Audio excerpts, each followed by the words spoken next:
Hello everyone, আসসালামু আলাইকুম। সবাই কেমন আছেন?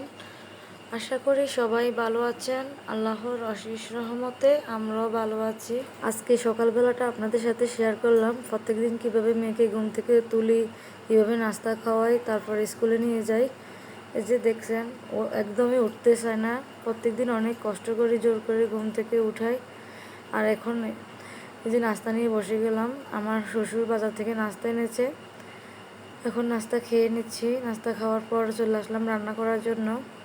আজকে গরুর মাংস রান্না করব। আমি প্রতিদিনের মতোই আজকের মাংসটাও একদম মশলা মাখিয়ে রান্না করব। সবসময় আমরা হাতে মাখিয়ে গরুর মাংস রান্না করি। আমাদের এদিকে সবাই হাতে মাখিয়ে গরুর মাংস রান্না করে, ভালোভাবে মশলা কষিয়ে। ওই মাংসটা খেতে কিন্তু অনেক মজা। অন্যান্য অঞ্চলে দেখা যায় মশলা কষায় আগে, তারপরে মাংস দেয়। বিভিন্ন এলাকায় বিভিন্ন রকমের রান্না, যার যার অঞ্চলে যেভাবে রান্না হয় সে ওইভাবেই রান্না শিখে ওইভাবেই করে। এই যে এখানে আমি অনেকগুলো গরুর মাংস ভালোভাবে হাতে মেখে এখন বসিয়ে দিলাম। এখানে এই মাংস অর্ধেকটা রান্না করব আর অর্ধেকটা দিয়ে খিচুড়ি রান্না করব, ভুনা খিচুড়ি।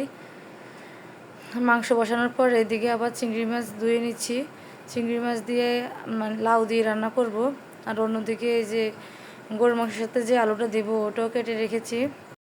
এই যে মাংসগুলো ভালো করে কষানোর পর প্রায় সিদ্ধ হয়ে এসেছে, ওই সময়টা আবার মাংসগুলোকে আলাদা করে নেব। অর্ধেকটা নিয়ে নিয়েছি আলু দিয়ে রান্না করার জন্য, আর অর্ধেকটা রেখে দিয়েছি খিচুড়ি ভুনা খিচুড়ি রান্না করার জন্য। ভুনা খিচুড়িটা রাত্রে খাবে আর দুপুরে এই যে আলু দিয়ে খাবে, এর জন্য পরিমাণ মতোই ভাগ করে নিয়েছি। এখানে এখন আলু দিয়ে ভালোভাবে মাংসটাকে কষিয়ে নিব। আজকে কিন্তু অনেক গরম বাসায়, বাইরের ওয়েদার তো পুরোই কড়া। দেখেন গাছগুলো একদম চকচক করছে রোদের আলোতে। অনেক গরম বাহিরে, রান্না করতে অনেক অসুবিধা লাগতেছিল। তারপরেও কি করব, রান্না তো করতেই হবে। এই যে এখানে খিচুড়ির জন্য একটু রেখে দিয়েছি, সেটাও আপনাদের সাথে একটু শেয়ার করে নিলাম। আর এইদিকে আলু আর মাংসকে ভালোভাবে কষিয়ে সিদ্ধ করে ঝোল দিয়ে রান্না করে ফেলেছি। ঝোল এখনও দেই নেই, সেই ভিডিওটা নাই। ঝোল কষানোর পরে আবার ঝোল দিয়েছি। এই যে এখানে মাংস রান্না শেষ। আমার ছেলে মেয়ে দুইজনের পছন্দের খাবার হলো গরুর মাংস, মুরগির মাংস। ওরা একদমই মাছ ডিম এগুলো খেতে চায় না। শাক সবজি, যেই দিন গরমের মধ্যে মাংস রান্না করা হবে ওই দিন একটু ওদের মতো করে খাবে।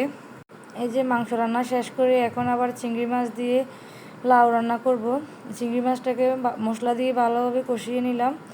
এখন লাউ দিয়ে দিচ্ছি। আর এখনকার লাউ একদম কচি পড়ে না, একটু হলো বাতি থাকবেই। বিচি বিচিওয়ালা লাউর ভিতরে বিচিগুলো অনেক বড় বড় ছিল। আমি একদম চামড়াটাকে ভালোভাবে বাড়ি করে কেটে নিলাম, যাতে লাউটা তাড়াতাড়ি করে সিদ্ধ হয়ে যায়। আর এখনকার লাউ খেতে কিন্তু আহামরি স্বাদ লাগে না। দেখা যায় কচি সিজনের লাউটা খেতে, শীতকালের যে সবজিটা ওটা খেতেই বেশি ভালো লাগে। তারপরও ভালো লাগে, ঘরে যেহেতু চিংড়ি মাছ ছিল তাই লাউ নিয়ে আসছিল আমার শ্বশুরে। আর একদিনও এনেছে।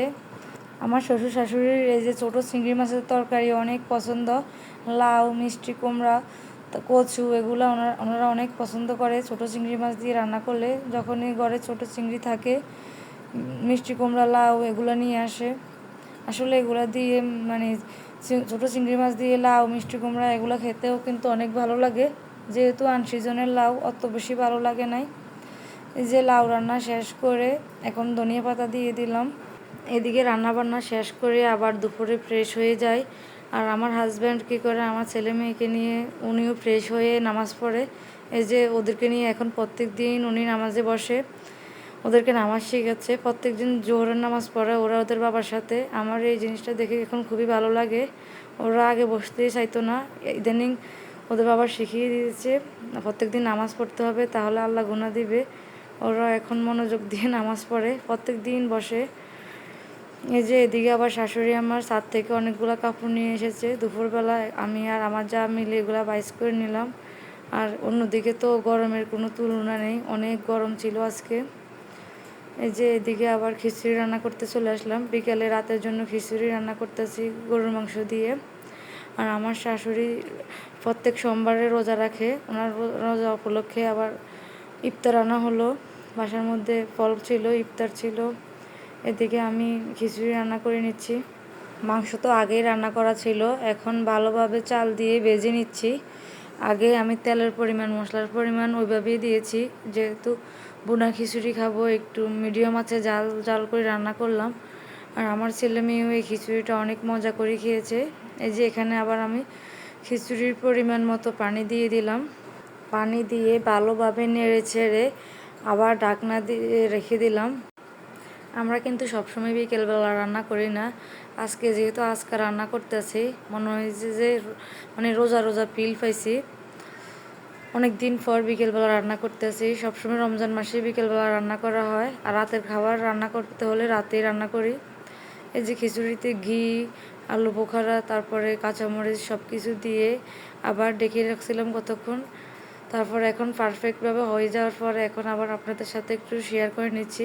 এগুলাকে তো মাঝখান দিয়ে আবার নেড়ে চেড়ে দিছিলাম, নিচের অংশটাকে উপরে উঠিয়ে দিলাম, উপরেরটা নিচে দিয়ে দিলাম। এই যে এখানে আমার খিচুড়ি রান্না করা শেষ। এদিকে আবার আম আনা হয়েছে, আমার শ্বশুরে আম নিয়ে আসছিল। এখন এখান থেকে কয়েকটা আম আবার কেটে রাখবো। বর্তমান বাজারে কিন্তু আমের অনেক দাম।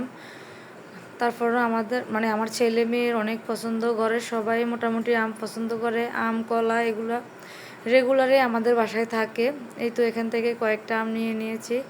ভালোভাবে পানিতে মানে কিছু সময় লাগিয়ে ভিজিয়ে রাখলাম। ভিজিয়ে রাখার পর তারপর আবার এগুলো আমার যাই কেটে রাখলো।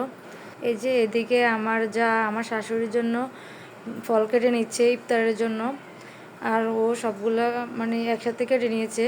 মানে সন্ধ্যার পরে আবার আমার হাজব্যান্ড, আমার দেবর, যার যার মন চায় সবাই বাসায় এসে নাস্তা খায়, এর জন্য বেশি করে কেটে রেখে দিয়েছে।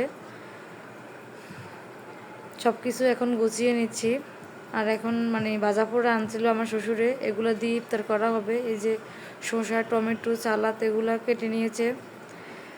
আমার আজকে ইফতার করতে বসে রমজানের কথা খুবই মনে পড়লো। আমরা তখন তো সবাই একসাথে ইফতার করি। এদিকে আবার আমার ছেলে মেয়ের জন্য শরবত বানানো হলো, ওরা ওদের দাদুর সাথে শরবত খেয়েছে।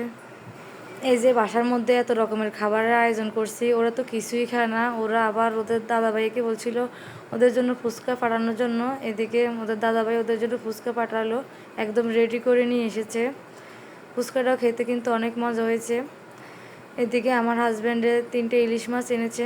ইলিশ মাছগুলো মিডিয়াম মাছের ছিল, বেশি বড় না, ছোটও না। আমাদের বাসার সবাই মোটামুটি ইলিশ মাছ খেতে পছন্দ করে, তাই সবসময় ইলিশ মাছ আনা হয়। আজকের ভিডিওটি এই পর্যন্তই। সবাই ভালো থাকবেন। আল্লাহ হাফেজ।